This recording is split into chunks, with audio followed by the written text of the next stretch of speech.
What's up, guys, and welcome back to another video here on B-Mills Wrestling. In today's video, I'm actually going to be starting a brand new series here on this YouTube channel where I am just going to be going on to WWE Twitter, or X as it is known as now, and basically just looking at what's going on inside the world of professional wrestling, what the reports are saying, what's rumored backstage, what's going on with each and every one of the wrestlers, stuff like that, and I'm going to give my opinion on all the stuff that I see. Before we get into the video, if you guys are not already, make sure to subscribe to the channel. And don't forget to turn on post notifications so you don't miss any new videos. And don't forget to leave a like down below. Alright guys, let's get into the video. The first post that we have on here says, AJ Styles explains his decision to retire sometime in 2026. I will definitely retire within the next year. I don't want the fans to see me as anyone other than AJ Styles. That's the main reason. I've decided to retire before my body can no longer move. And that was via the Tokyo Sports. He said that on a little interview. So yeah, this is obviously a bummer. We're losing John Cena in the year 2025, and we're going to lose AJ Styles in the year of 2026. It just sucks. AJ Styles is one of the best in-ring performers of all time. In my opinion, top 5. He's just so damn good. And, when he debuted in WWE in 2016, he was red hot.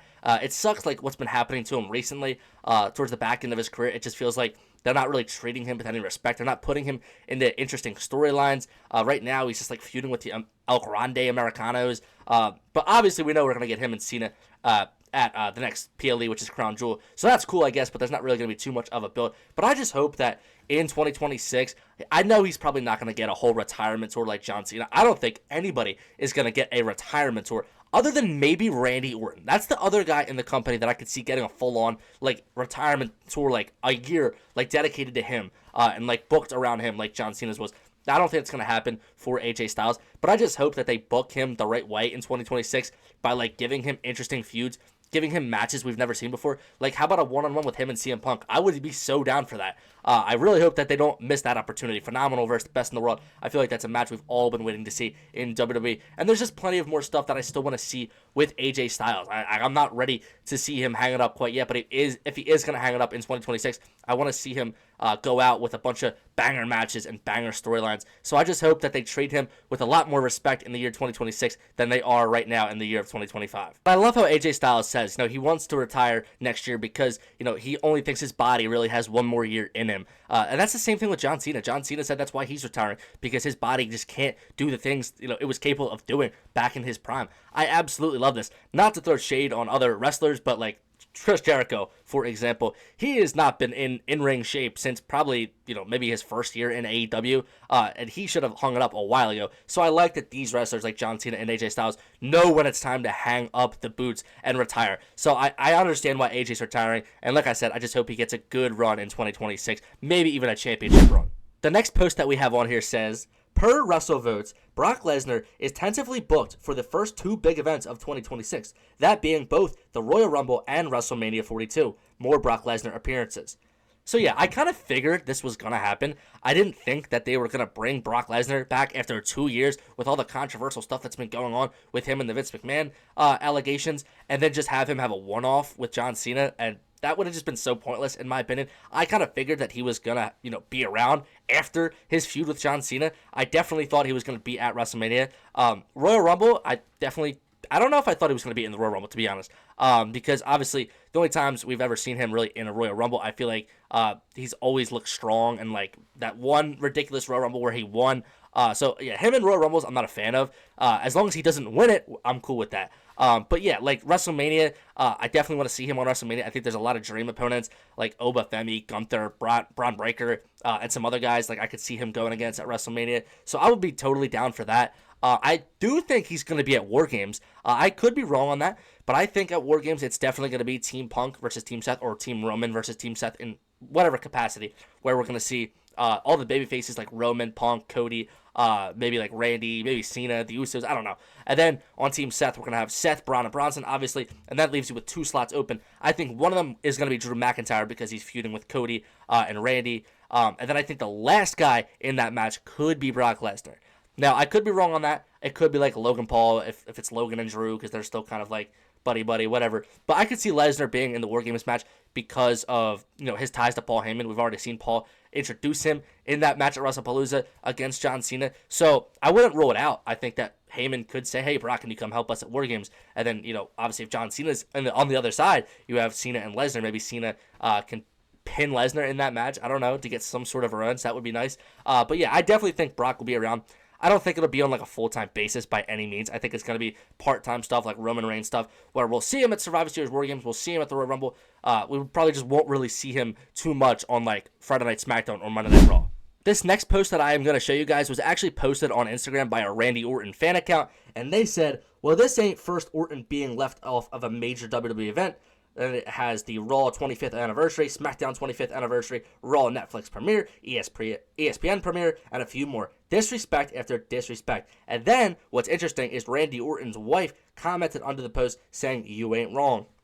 I definitely agree with the fact that Randy's been left off of these major events, and I just don't know why. Like, I feel like he is one of your bigger stars in the company. He's been around for so long. Everybody loves him. When his music hits, everybody is singing his theme song. Like, it does boggle my mind that they don't treat him like the star that he is anymore. It's felt like that for a while now. I hope that things change. I hope he has that feud with Cody Rhodes and he wins the WWE Championship, because we need some spotlight back on Randy Orton.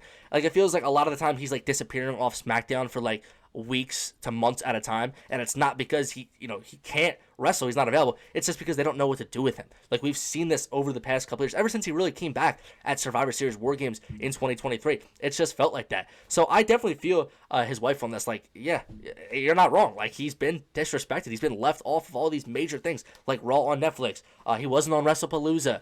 And all these other big events. He's one of your top guys. I view him as the guy like John Cena, CM Punk, Cody Rhodes, Seth Rollins, Roman Reigns. I view him right in there with all those guys. So I don't know why they don't treat him like that. He's never really on any posters. I feel like the one poster he was on was the Backlash poster because it was in St. Louis. But it feels like other than that, they just don't really treat him with the most respect. So I really hope that dude changes. Like I said, I hope that in the near future we get that Randy versus Cody feud, because that'll be the best feud going in WWE. He needs something like that where he's not getting overshadowed by something because they're putting him in a program with Logan Paul and Jelly Roll at SummerSlam. No, if you put him in a feud with Cody Rhodes, there will be no one overshadowing him. He would be in the main event scene, and then putting the title on him would just be awesome. So I hope that he, soon gets the respect that he deserves. The next post that I have on here says, John Cena Sr. says John Cena's heel turn was destroyed when the characters involved were no longer present. Turning John Cena heel was a great idea. The shock factor was great, but I think the storyline was destroyed. And that was a poor move in my opinion, because it was a big gamble for everyone that was involved. And to see how it started and then to see the characters that were involved no longer be present, the heel turn almost became non-essential. And yeah, that's John Cena's dad saying that, one of the closest guys to John Cena. And I think we can all agree with John Cena Sr. on this one. We all believe that they fumbled the heel turn. The shock factor was awesome. And a lot of people do talk about how Triple H just loves his big moments. But then, after the big moments, he doesn't really know what to do. And I feel like that's definitely true, because the heel turn, obviously, it didn't make sense to begin with. His reasoning for turning heel made zero sense. It was that the fans weren't by his side, but the fans have not booed John Cena since, I want to say, 2020. Ever since he returned at Money in the Bank in 2021, fans have not booed him. He has not been booed since then. So this would have made sense maybe over a decade ago when they were planning to turn him heel in 2012 after the match with The Rock at WrestleMania. But doing it this year, it made no sense. I get it. It's because it's something he's never done before in his career, and it would really shake up his retirement tour. It wouldn't be what anyone expected. I get that. But if you don't have a good plan for what to do after you turn the guy heel, then just don't do it at all. Everyone would have loved to still see babyface Cena on this entire retirement tour, having banger matches like he's had with Logan Paul, Cody Rhodes, and Sami Zayn. We would have loved to see all those type of matches the entire year. And then maybe they do a whole underdog story where he's not good enough because, he's not won a match in years. And then they use that to, having him beat Gunther instead of Jey Uso at WrestleMania to become 17-time world champion. I don't know. I feel like that would have been better. I agree with him on this. Having The Rock and Travis Scott in the storyline was just so dumb. I feel like if you're going to turn Cena heel, it should have just been Cena by himself. All right, I'm going to say that. Cena selling out to The Rock makes no sense, especially with all their history. I don't like that at all. Never did. Travis Scott being involved, we can all agree that was the biggest waste of time. Having him interfere in the WrestleMania main event, and nothing with The Rock. Oh my God.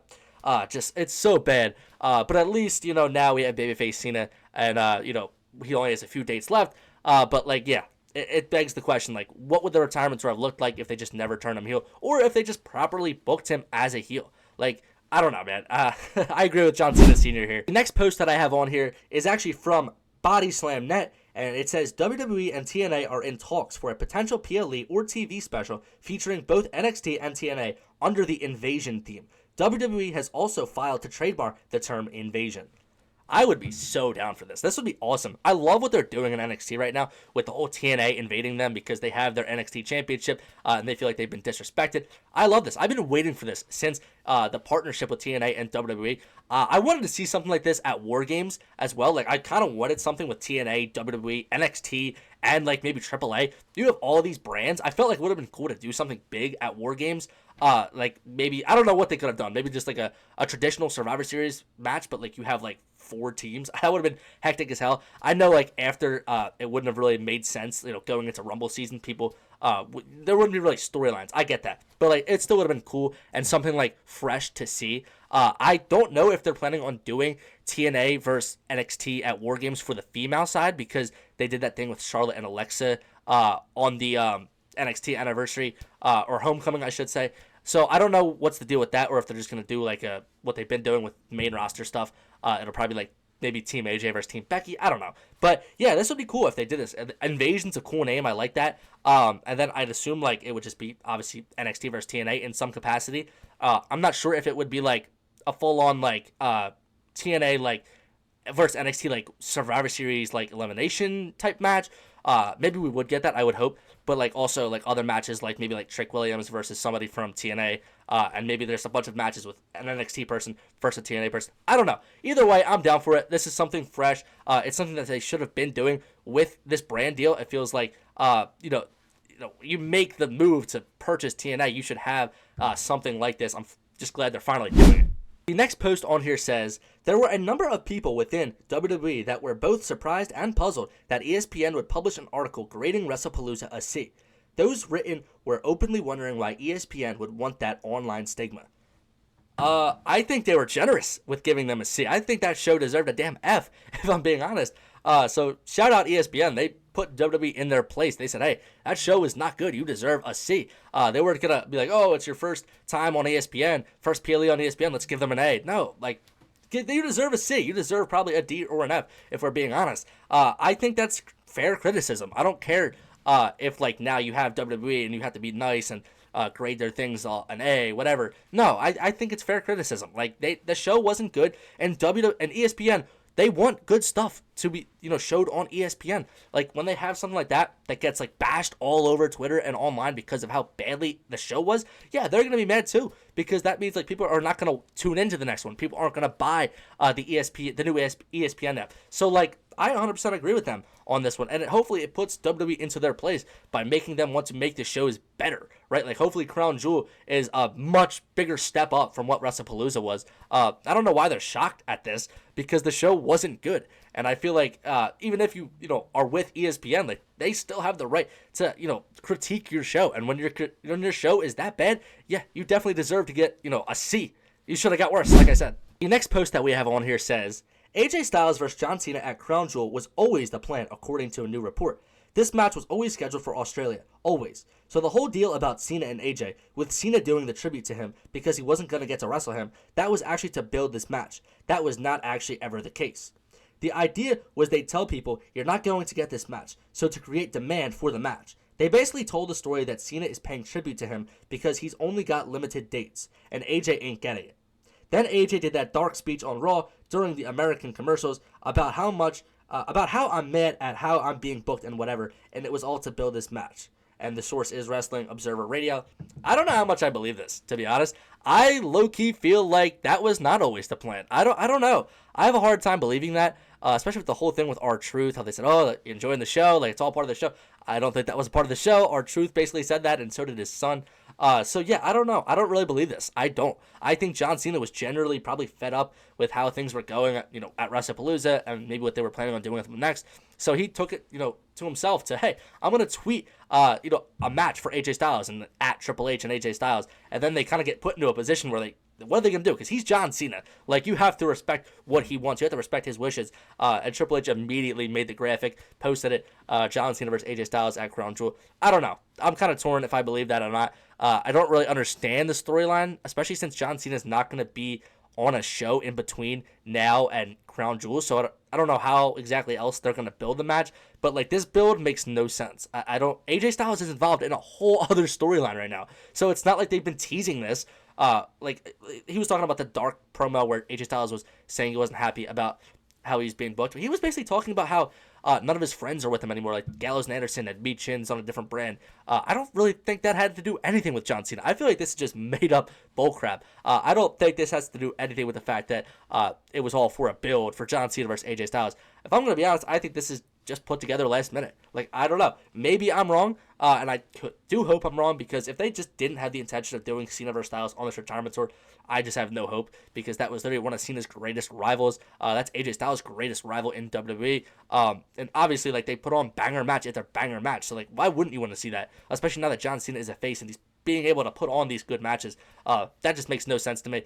Yeah, I don't know. I don't really believe this, but either way, at least we're getting Cena versus Styles at Crown Jewel. And finally, the last post that we have on here says, Braun Breaker vs. Brock Lesnar has been talked about taking place in the future, potentially at WrestleMania 42 next year, via Body Slam Net. So I would 100% be down for this. I think this is a dream match. At least for me, with Brock Lesnar, I view 3 people as, like, dream matches for him now, and then I don't really care what he does. The 3 people are Braun Breaker, Gunther, and Oba Femi. Those are the 3 big money matches I think you can do with Brock Lesnar. I feel like other than that, he's been done everything. Like, there's just nothing really for him to do. I don't want to see him win another championship in WWE. I don't even really want to see him get a title shot. But yeah, him versus Braun Breaker, if they were to do that at WrestleMania, I'd be fine with it. My only thing is, I don't know how we get there, because they're both heels, obviously. Braun Breaker's involved in the Vision right now. Brock Lesnar, has some ties to the Vision because of Paul Heyman. So I don't know, like, who would be the babyface in that match, because I still feel like Seth Rollins is going to walk into WrestleMania as a heel and go against Roman Reigns in that match. Potentially as the world champion, potentially not. But either way, I don't see Braun Breaker at that point being a face, because I feel like if Braun turns on Seth, you would get Braun and Seth at Mania, which I don't think is going to happen, because like I said, I think it's going to be Roman and Seth. But I don't understand how we get Braun versus Brock at WrestleMania.